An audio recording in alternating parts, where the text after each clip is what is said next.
Next topic हम लोग discuss करने वाले हैं अपने इस चैप्टर के अंदर, the art of propaganda. Propaganda का मतलब होता है अपने विचारों को फैलाना अलग अलग तरीके से। अपने विचारों को फैलाने का मतलब यहाँ पे ये है कि हिटलर जो है ना, अपने बातों को लोगों के सामने फैलाता था। वो मीडिया के थ्रू फैलाता था, न्यूज़पेपर के थ्रू फैलाता था, रेडियो के थ्रू फैलाता था। लेकिन क्या सही बात वो फैलाता था क्या? कभी नहीं, हमेशा गलत बात, क्योंकि सब कुछ इसके कंट्रोल में था। मीडिया, न्यूज़पेपर हर चीज़ के अंदर काम करता था। तो ये न्यूज़पेपर में, मीडिया में या फिर बुक में वही चीज़ छपवाता था या फिर वही चीज़ चलवाता था जो इसको पसंद था। जो गलत था वो बिल्कुल छपने का परमिशन ये देता ही नहीं था। ठीक है, इसी के बारे में हम लोग इसमें पढ़ने वाले हैं। चलिए, पहला यहाँ पे बात किया गया पहले पॉइंट में कि दी नाजी रिजिम। नाजी रिजिम का मतलब उस दौर तक मतलब जिस समय तक नाजी पार्टी का कंट्रोल रहा, कहाँ पे? जर्मनी में। उसी को हम लोग कहते हैं नाजी रिजिम। अच्छा, ये हटा कब? फिर सेकेंड वर्ल्ड वॉर के बाद हट गया, क्योंकि हार गया था वो हमारा। आगे, the Nazi regime used language and media with care. अब इस टॉपिक में ना आगे बढ़ने से पहले हम आपको दो बात बताते हैं। पहला बात तो ये कि सब चीज़ हिटलर के कंट्रोल में था और ये वही चीज़ न्यूज़पेपर में या फिर रेडियो में चलवाता था या फिर छपवाता था जो ये चाहता था। तो कभी भी ये क्या न्यूज़पेपर में फिर मीडिया में ये चीज़ चलवाएगा कि हमने इतने ज्यूइस को मारा, हमने इतने जिप्सीज को मारा? कभी नहीं छपवाएगा। अब यहाँ पे ना हिटलर बड़ा अच्छी तरीके से काम करता था। काम क्या करता था, मतलब ये इसका ना दो चेहरा था। एक चेहरा था दिखाने के लिए और एक चेहरा था छुपाने के लिए। ये जितने भी गंदे काम करते थे ना, इसके बारे में लोगों को कानों कान तक खबर नहीं होने देता था। यानी कि जी जो लोग जर्मनी में रह रहे हैं केवल उसी को पता होता था इसके करतूतों के बारे में। जर्मनी के जो बाहर वाले लोग हैं उसको कानों तक खबर नहीं होता था कि आखिर जर्मनी में चल क्या रहा है। खबर कैसे पता चलता है बताओ?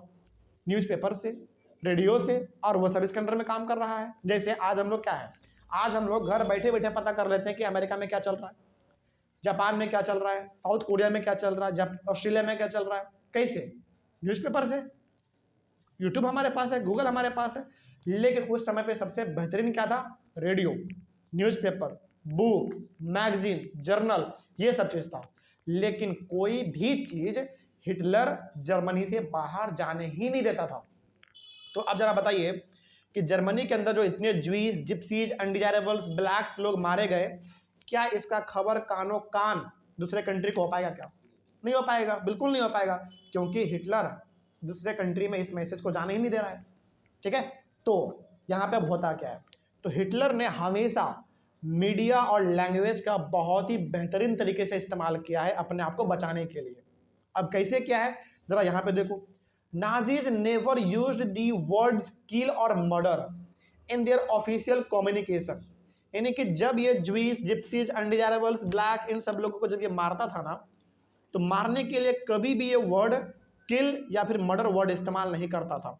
इनका ना वर्ड इस्तेमाल अलग था, यानी कि लैंग्वेज इसका जो ना कोड था एक तरीके से। कोड मतलब कि जो हम बोलेंगे केवल और केवल तुम उसको समझ पाओगे। अब ये कोड क्या क्या इस्तेमाल करता था जरा देखो। Mass killings were termed special treatment. यानी कि यदि आपको बड़े लेवल पे लोगों को मारना है तो आप ये मत बोलो कि सबको मार दो। क्या बोलते थे ये लोग? Special treatment. तो याद रखिएगा, कई बार ये भी पूछा जाता है। कहने का मतलब यहाँ पे हम लोग ये पढ़ रहे हैं कि हिटलर ने कभी भी सही शब्द का इस्तेमाल नहीं किया है। उन्होंने एक तरीके से हर चीज़ के लिए कोड बना दिया था। यानी कि बड़े लेवल पे यदि आपको आदमी को मारना है, 1000 2000 लोगों को एक साथ मारना है, तो वो वर्ड इस्तेमाल क्या बोलता था? Special treatment. यानी कि मान लीजिए कि गैस चैम्बर में 1000 लोग बंद है, उसको मारना है, तो हिटलर क्या मैसेज देता था अपने लोगों को कि इन सभी को स्पेशल ट्रीटमेंट दे दो। तो लोग क्या समझेंगे भाई कि चलो कुछ अच्छा हो रहा होगा, स्पेशल ट्रीटमेंट मिल रहा होगा, लेकिन हकीकत तो ये है कि उसको मारा जा रहा है। ठीक है, तो मास किलिंग के लिए क्या इस्तेमाल किया जाता था? Special treatment. Final solution for the Jewish. जो ज्यूइस लोग थे जिसको मारना होता था तो उसको हम लोग बोलते थे फाइनल सॉल्यूशन। अब कोई भी आम आदमी यदि सुनेगा फाइनल सॉल्यूशन, उसका तो मतलब कुछ और समझेगा, लेकिन ये हिटलर का तरीका था। तो याद रखिएगा, बड़े लेवल पे जब मारना होता था तो उसको स्पेशल ट्रीटमेंट बोलते थे, और खास करके जब ज्यूइस लोगों को मारना होता था तो उसके लिए फाइनल सॉल्यूशन कहा जाता था। उसी प्रकार से इंथुसिया कहा जाता था किसके लिए? डिसेबल्ड के लिए, जो डिसेबल्ड है मतलब जो हैंडीकैप्ड लोग हैं उनके लिए वर्ड इस्तेमाल किया जाता था इंथुसिया। अब जरा सोचो, कोई भी आम आदमी सुनेगा वर्ड इंथुसिया तो उसका तो कुछ और मतलब समझेगा वो, लेकिन यदि हिटलर वर्ड इस्तेमाल करता किल या फिर मर्डर तो आम आदमी आराम से समझ जाता। तो ये सब इसका कोड था। आगे उसके बाद सिलेक्शन एंड डिसइंफेक्शन, ये सब बेसिकली वो इस्तेमाल करता था वर्ड। सिलेक्शन का मतलब कोई भी आदमी क्या समझेगा, सेलेक्ट करना, चुनना। डिसइंफेक्शन का मतलब क्या समझेगा, कोई बीमारी है उसको खत्म करना। तो लेकिन ये खत्म क्या करता था, आदमी खत्म करता था। तो ये सब जैसे कि स्पेशल ट्रीटमेंट, फाइनल सॉल्यूशन, इंथुसिया, सिलेक्शन, डिसइंफेक्शन, ये सब इसका कोड था लोगों को मारने के लिए, ठीक है। और ये कोड केवल कौन समझता था, हिटलर और हिटलर के लोग समझते थे बस, ठीक है। आगे evacuation means deporting people to gas chamber, यानी कि लोगों को यदि गैस चैम्बर तक लेके जाना है उसको मारने के लिए, तो उसके लिए वर्ड इस्तेमाल किया जाता था इवैक्यूएशन। सोचो कितना विचित्र बात है ये सब। आगे gas chambers where called disinfection areas. Gas chamber को गैस चैम्बर नहीं बोलते थे वो लोग, बल्कि इसको डिसइंफेक्शन एरिया बोलता था। And look like bathrooms equipped with fake shower heads, और ये जो गैस चैम्बर है ना ये बिल्कुल बाथरूम के जैसा होता था, डब्बे जैसा। और बाथरूम में क्या होता है, हमारा शावर होता है जिससे पानी निकलता है, लेकिन यहाँ पे लोगों को बोला जाता था कि आप जा रहे हैं किस में, बाथरूम में जा रहे हैं, लेकिन बाथरूम में बंद करके उस शावर से पानी नहीं बल्कि जहरीला गैस निकलता था, और जहरीला गैस से लोगों को घुट घुट के मार देता था, सिंपल। आगे उसके बाद है media was carefully used to win support for the regime and popularise its world view. अब कभी भी मीडिया में हिटलर ने इस बात को नहीं आने दिया। मीडिया में साफ बोल दिया गया था कि मेरे हरकत के बारे में यदि तुमने छापा तो जिंदगी से तुम अपना हाथ धो लोगे। तो बताओ कोई मीडिया वाला डर से छापेगा क्या, नहीं छापेगा।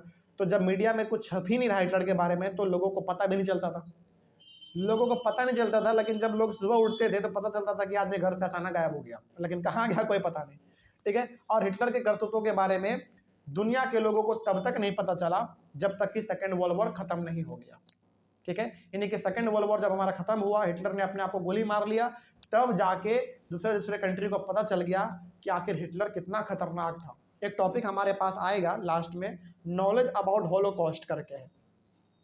उस टॉपिक में हम लोग पढ़ेंगे कि हिटलर जिस तरीके से रूल करता था, दूसरे कंट्री को कभी कानों कान तक ये खबर नहीं होने दिया कि आखिर जर्मनी में चल क्या रहा है।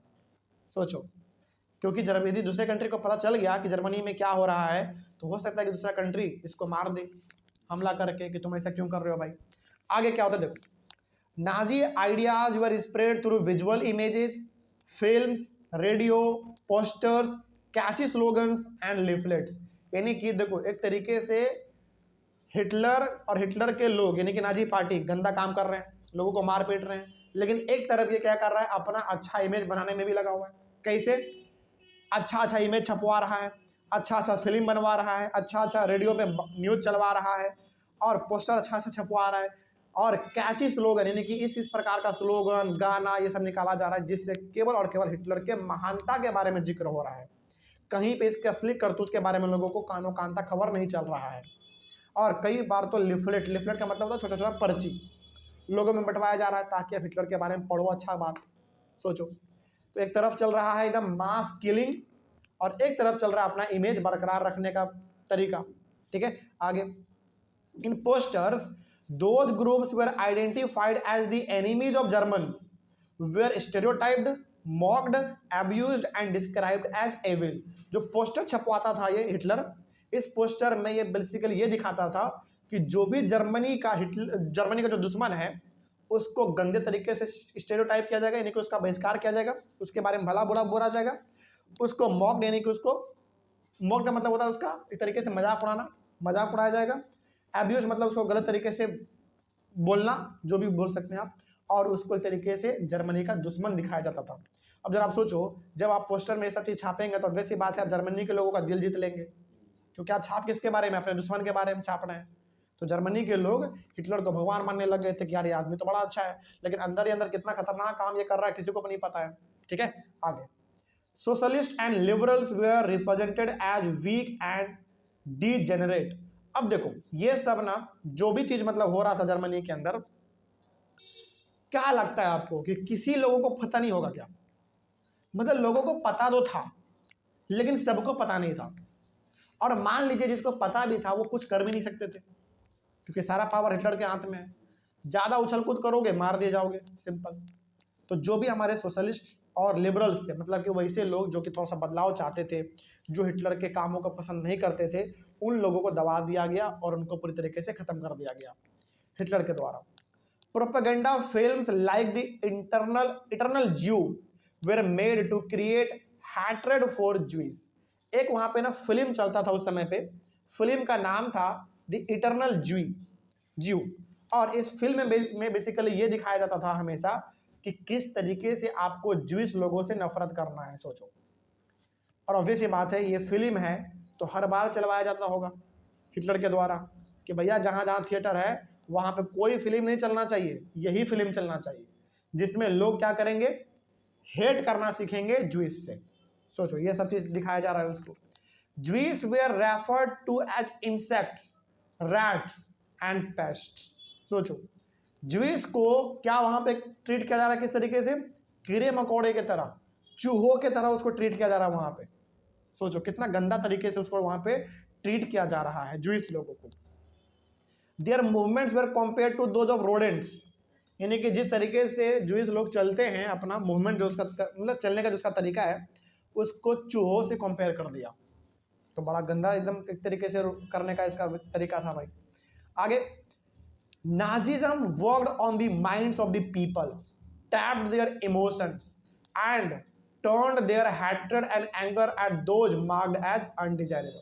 तो ये सब जो जर्मनी में चल रहा था एक तरीके से लोगों के दिमाग के साथ खेला जा रहा था पूरी तरीके से, यानी कि जो चीज़ अंदर ही अंदर हो रहा है उसके बारे में लोगों को कानों कान तक खबर नहीं होता था।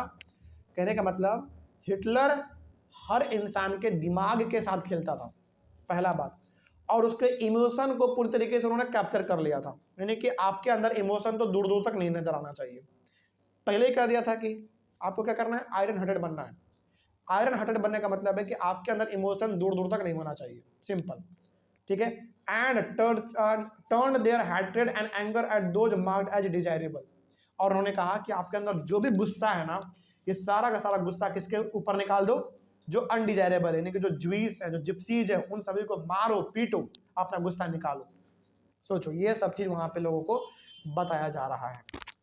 आगे, Nazis tried to win the support of the different sections of the population by suggesting that Nazis alone could solve all their problems.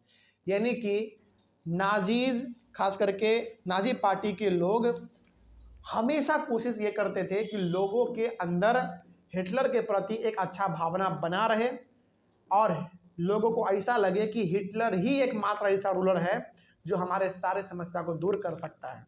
यानी कि तुम कुछ भी करो लेकिन हिटलर को अपना भगवान मानो। ये वहाँ पे लोगों के अंदर ज़बरदस्ती ठूसा जा रहा था और लोग भाई डर के बोलो या फिर अपने मर्जी से बोलो, लोग उसको मानते भी थे, क्योंकि आप यदि ऐसे नहीं करेंगे तो आपको मार दिया जाएगा, सिंपल। तो ये सब चीज़ वहाँ पे चल रहा था, कोई दिक्कत नहीं इसमें। ये आपको टॉपिक समझ में आ गया। नेक्स्ट टॉपिक हम लोग पढ़ेंगे ordinary people and the crimes against humanity. इसके बारे में हम लोग अपने नेक्स्ट क्लास में शुरू करते हैं। मिलते हैं अगले क्लास में। Thank you very much.